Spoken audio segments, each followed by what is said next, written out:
Hello friends, ಇವತ್ತಿನ ವಿಡಿಯೋದಲ್ಲಿ ಕೇಸರಿ ಬಾತ್ ಹೇಗೆ ಮಾಡೋದು ಅಂತ ನೋಡೋಣ. ಮೊದಲಿಗೆ ಪಾತ್ರೆಗೆ 1 ಕಪ್ ತುಪ್ಪವನ್ನು ಹಾಕೊಳ್ಳೋಣ ಫ್ರೆಂಡ್ಸ್. ತುಪ್ಪ ಚೆನ್ನಾಗಿ ಬಿಸಿ ಆದಮೇಲೆ ಅದಕ್ಕೆ ದ್ರಾಕ್ಷಿ ಮತ್ತು ಗೋಡಂಬಿಯನ್ನು ಹಾಕ್ಕೊಂಡು ತುಪ್ಪದಲ್ಲಿ ಹುರಿಬೇಕು ಫ್ರೆಂಡ್ಸ್. ಇದೇ ಕಪ್ಪಿನ ಮೆಜರ್ಮೆಂಟಲ್ಲಿ ನಾನು ಎಲ್ಲವನ್ನು ಹೇಳ್ತಿದ್ದೇನೆ ಫ್ರೆಂಡ್ಸ್.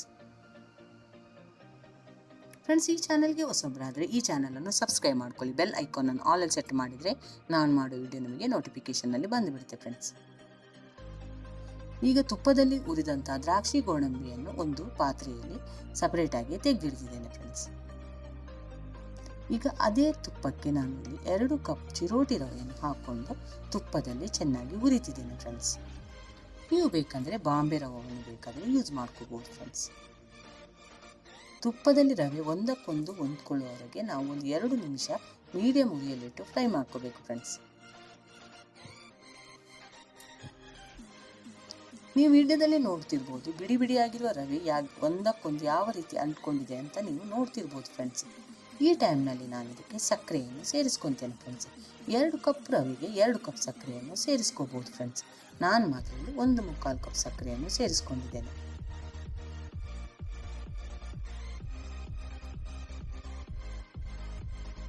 ಸಕ್ಕರೆಯನ್ನು ಸೇರಿಸ್ಕೊಂಡ್ಮೇಲೆ ರವೆ ಜೊತೆ ಒಂದ್ಸಲ ಚೆನ್ನಾಗಿ ಮಿಕ್ಸ್ ಕೊಡಬೇಕು ಫ್ರೆಂಡ್ಸ್. ಈಗ 2 ಕಪ್ ರವೆಗೆ 4 ಕಪ್ಪಷ್ಟು ನೀರನ್ನು ಸೇರಿಸ್ಕೋಬೇಕು ಫ್ರೆಂಡ್ಸ್. ಆದರೆ ನಾನು ನೀರನ್ನು ಮೊದಲೇ ಬಿಸಿಯಾಗಲು ಇಟ್ಟಿರುವುದರಿಂದ ಈಗ ನೀರನ್ನು ಇಲ್ಲಿ ಸೇರಿಸ್ಕೊತೇನೆ ಫ್ರೆಂಡ್ಸ್.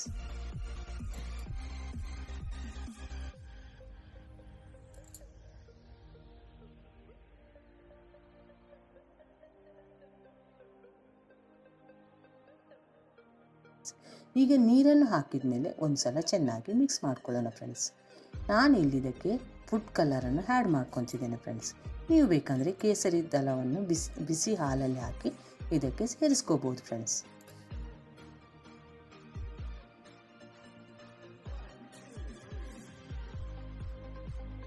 ಈಗ ಇದಕ್ಕೆ ತುಪ್ಪದಲ್ಲಿ ಹುರಿದಂಥ ದ್ರಾಕ್ಷಿ ಗೋಡಂಬಿಯನ್ನು ಕೂಡ ಇಲ್ಲಿ ಸೇರಿಸ್ಕೊತೇನೆ ಫ್ರೆಂಡ್ಸ್. ಇಲ್ಲಿ ನೀವು ನೋಡ್ತಿರ್ಬೋದು ಯಾವ ರೀತಿ ಮಿಕ್ಸ್ ಆಗಿದೆ ಅಂತ. ಎಲ್ಲೂ ಗಂಟಾಗಿಲ್ಲ ಫ್ರೆಂಡ್ಸ್ ರವೆ, ಯಾಕಂದರೆ ನಾವು ತುಪ್ಪದಲ್ಲಿ ಅಷ್ಟು ನೀಟಾಗಿ ಅದನ್ನು ಹುರಿದಿದ್ವಿ. ಈಗ ಇದನ್ನೆಲ್ಲ ಒಂದ್ಸಲ ಚೆನ್ನಾಗಿ ಮಿಕ್ಸ್ ಮಾಡಿದ ಮೇಲೆ ನಾನು ಏಲಕ್ಕಿ ಬದಲು ವೆನಿಲಾ ಎಸೆನ್ಸನ್ನು ಇದಕ್ಕೆ ಸೇರಿಸ್ಕೊತಿದ್ದೇನೆ ಫ್ರೆಂಡ್ಸ್.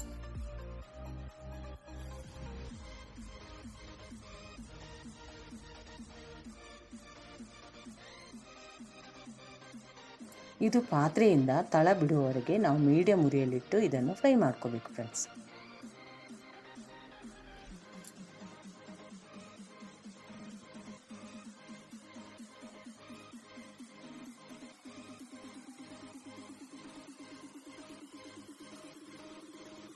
ಈಗ ಅರ್ಧ ಚಮಚದಷ್ಟು ವೆನಿಲಾ ಎಸೆನ್ಸನ್ನು ಸೇರಿಸಿದ್ದೇನೆ. ಈಗ ಇದನ್ನು ಒಂದ್ಸಲ ಚೆನ್ನಾಗಿ ಮಿಕ್ಸ್ ಮಾಡ್ಕೊಳ್ಳೋಣ ಫ್ರೆಂಡ್ಸ್. ಈಗ ಇದು ಪಾತ್ರೆಯಿಂದ ತಳ ಬಿಡೋದಕ್ಕೆ ಶುರುವಾಗಿದೆ ಫ್ರೆಂಡ್ಸ್. ಇಷ್ಟಾದರೆ ಸಾಕು, ನಮಗೆ ಕೇಸರಿ ಬಾತ್ ಸರ್ವ್ ಮಾಡಲು ರೆಡಿಯಾಗಿದೆ ಫ್ರೆಂಡ್ಸ್. ಈ ವಿಡಿಯೋವನ್ನು ನೀವು ನೋಡಿದ್ದಕ್ಕೆ ನಿಮಗೆ ತುಂಬ ಧನ್ಯವಾದಗಳು ಫ್ರೆಂಡ್ಸ್. ಇದು ತಣ್ಣಗಾದರೂ ಭಾಳ ಹೊತ್ತು ಗಟ್ಟಿಯಾಗೋದಿಲ್ಲ ಫ್ರೆಂಡ್ಸ್.